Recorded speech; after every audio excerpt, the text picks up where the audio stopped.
ករណីគ្រោះថ្នាក់ចរាចរណ៍បង្កជាសោកនាដកម្មបណ្ដាលឲ្យប្រពន្ធត្រូវព្រាត់ស្វាមីរីឯកូនត្រូវព្រាត់ឪពុកជាទីស្រឡាញ់លោកឧត្តមសេនីយ៍ឯកជួននរិនអគ្គស្នងការរងនគរបាលជាតិនិងជាស្នងការនគរបាលរាជធានីភ្នំពេញបានប្រាប់ទៅស្ត្រីដែលជាអ្នកបើកបរបង្កគ្រោះថ្នាក់ចរាចរណ៍បណ្ដាលឲ្យមន្ត្រីសាធារណការម្នាក់ស្លាប់នៅទីតាំងកើតហេតុឈប់ព្យាយាមរត់គេចខ្លួនទៅហើយចូលសារភាពនៅអង្គភាពណាក៏បាន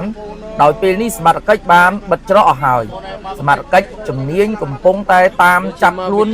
ជនបង្កព្រមទាំងអ្នកឃុខិតជួយលាក់បង្ពួនផងដែរគូបញ្ជាក់ផងដែរកាលពីវេលាម៉ោង 11 ជាងថ្ងៃទី 28 ខែកក្កដាឆ្នាំ 2026 មានករណីគ្រោះថ្នាក់ចរាចរណ៍មួយគឺកើតឡើងនៅផ្លូវ 1003 ស្ថិតនៅសង្កាត់ក្មួយខណ្ឌសែនសុខរាជធានីភ្នំពេញក្រោយកើតហេតុនារីជាជនបង្កបានឡើងកង់3រត់គេចខ្លួនបាត់នៅសល់ភាពសោកសៅប្រពន្ធកូនដែលកំពុងតែដង្ហើយស្វែងរកយុត្តិធម៌ពីជនបង្ក